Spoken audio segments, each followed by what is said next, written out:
This is James Donaldson with The Contemporary Gentleman. And first off, if you want to find good ways to support me, you've got Patreon, TikTok, I'm not very good at that one. Instagram is another good one, especially when there's big lulls between video production. You can kind of see what I'm doing and why I'm not doing as much on YouTube at that given time.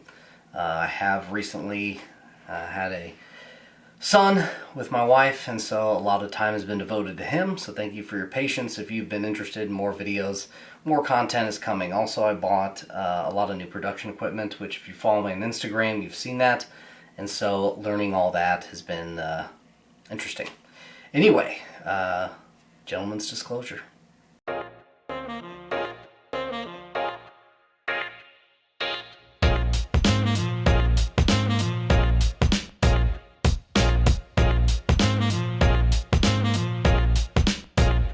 So today we're going to be talking about why the AR-15 is really not a weapon of war, and it's definitely not meant for maximum damage, which is nails on a chalkboard whenever I hear someone say that.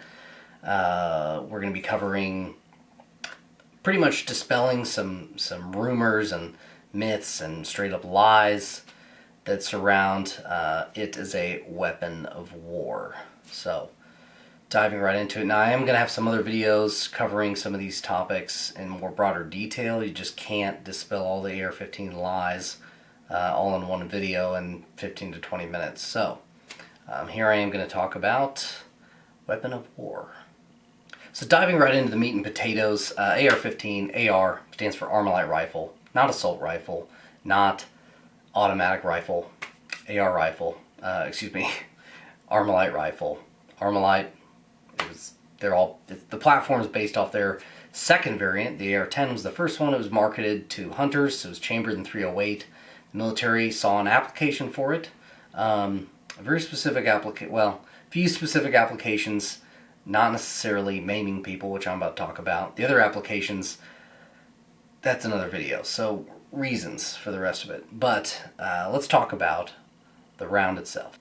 So the round, when you boil it down, is basically a 22 that's hopped up. That is the 5.56 or 2.23. That's what most of your AR-15s are chambered in, and that's what the military uses them in primarily.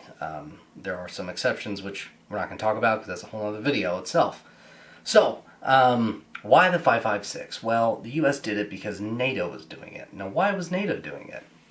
Well, that has to do with bean counter reasons. If you want to win a war, not kill a bunch of people, if you want to win a war, you need to cut the head off the snake, and the best way to do that is financially. So what do? Well, I can tell you a wounded soldier costs way more money than a dead soldier.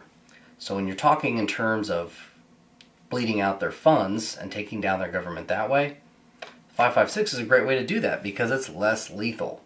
Now, am I saying you can't kill people with it? Of course not. That's crazy. You can kill people with any caliber of bullet, round, shotgun gauge, whatever. You can kill people with forks, knives. I'm not saying it's ineffective, so please don't misunderstand.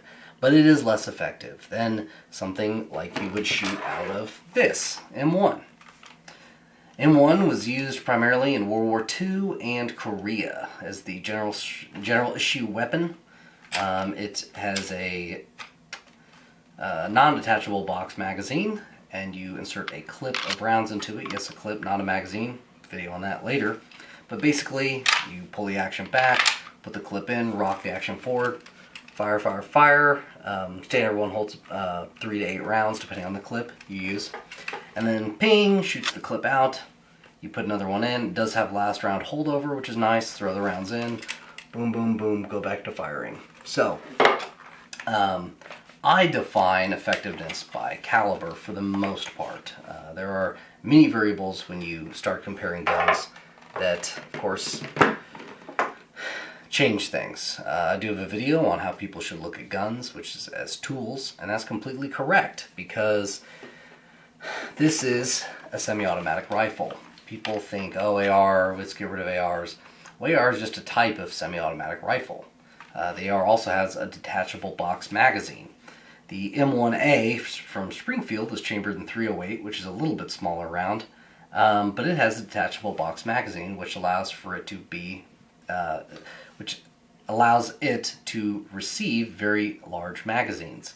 So you can kind of bump your capacity up, and therefore certain ways effectiveness. Now, magazine capacity is not everything. That's not. Can it be a force multiplier? Yes, but so can other things. So as one thing I would use as an example, here's my personally owned AR pistol, Mark 18. It's especially short when I take the can off.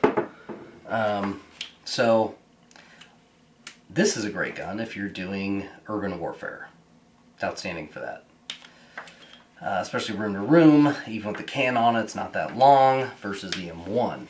I will tell you that if I was issued, instead of an AR-15 or an AR style platform weapon when I deployed to Afghanistan, if I was issued this instead, I wouldn't have been too upset. They are kind of heavy, but overall this has better effectiveness at range, which I was in a more open area. I also had a lot of close air support access as well as some other things. So as far as me being in a pinch, especially by myself, but really I'm rolling in a convoy, we have gunners, armed vehicles, this wouldn't have been a terrible weapon to have. Is it ideal? Well, it's debatable, and some people will agree with what I just said, some people won't. Some people will write insane hypotheticals in the comments. Fine, have at it. But my point is that the AR-15 is not inherently a more dangerous weapon than other guns, kind of for the reasons that I've pointed out. Now, does it have some features on it that can possibly make someone that's an okay shooter a little better? Yes, debatably. In the end, it's all about training and not what's on your weapon or what kind of weapon you have, but those things can help. So, as it comes down to it, I would say that the M1 is just as equally a weapon of war as the AR-15. Well, the M1, all it is a semi-automatic rifle. Well, did the military employ bolt actions? Yes, they do. So, are bolt actions weapons of war? Those bolt actions are typically chambered in .308, sometimes 300 Win mag, which is a very large round. So my question is, how do you really define a weapon of war? Is it just because it's used in war? I don't really understand. As I've already described, the AR-15 is effective in some areas and less effective in others. So, again, I don't really see what we're looking at here. Now let's real quick talk rate of fire. That's very subjective because these weapons operate off of gas bleed off from the barrel. So that system's going to have an effect on speed. And also, there's a video from Garandthumb where a guy named Milspec Mojo shoots a semi-auto as fast as you... Basically, the cadence of the rounds being fired is the same as a fully automatic weapon. Pretty impressive. You should check it out. Again, that just goes to show how stupid the law is that civilians have a very hard time getting automatic weapons. Shooting into caveats and variables. Basically, the military gun market and the civilian gun market kind of go at a rate like this. So the AR comes out, military wants it, some advancements were made because of the military, and then the civilian market catches up. It goes up like that. People in the Revolutionary War used their personal guns to fight off the British. So their personal guns were weapons of war. But then in other scenarios, people come home from war and they want to get a gun, they get something they're familiar with. That's what a lot of people do. They stick with what they're familiar with. When they're familiar with an AR, that's what they're going to buy. Most ARs being in 5.56, they might buy it 308 because you can use 308 for hunting, and even 5.56, I guess. But I digress. And methods of fighting the government. Let's talk about tyranny for a minute. Joe Biden says that you need nukes and jets to fight off a government. Well, that's kind of laughable if you ask the forefathers, or if you ask the Taliban, or ISIS, or Al-Qaeda, or the IRA, or the Viet Cong, and et cetera, et cetera, et cetera. I think you see where this is going.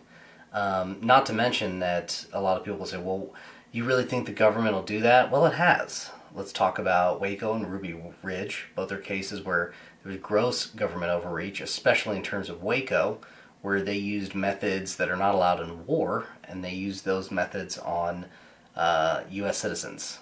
So that's pretty messed up. There's Tulsa, Oklahoma, where National Guard fired on students. And then let's also throw out the Battle of Athens. It's probably the best example. Now, I'm not saying anything about the election of 2020. I'm strictly talking the Battle of Athens. There's documented, guaranteed, no shit proof that those elections at that town were being cheated on. So when veterans came home, saw that was happening, they drew weapons from the National Guard armory and they went and handled the problem. They literally fought tyranny, and yet this is a story nobody knows about, and they always say, well, you're never going to fight off the government, or that's never happened, or the government would never do that. Check out history. Not only has it happened, it's happened an alarming amount of times. And there's other non-gun related things or government overreach things. Tuskegee experiment is a good example of where African American males were given syphilis without them knowing, and then that way the CDC could monitor how that was going in their system, as if they're not human. Yet this was the government that did this. So again, people want to talk about the tyranny aspect, and it's quite real and quite in your face. If you fear an entity, you should protect yourself and educate yourself on how to use that weapon. And you should educate yourself on what makes a shooting legal and what can make it illegal. You need to know your local laws. You should always be aware of what could hurt you or your family and be prepared to defend yourself against it. That doesn't mean preemptive strikes, which is what some people think. So, anyway, to bring this to a close, the AR-15, not a weapon of war, it's a weapon of the people. This has been James Donaldson with the Contemporary Gentleman, and until next time, keep your composure.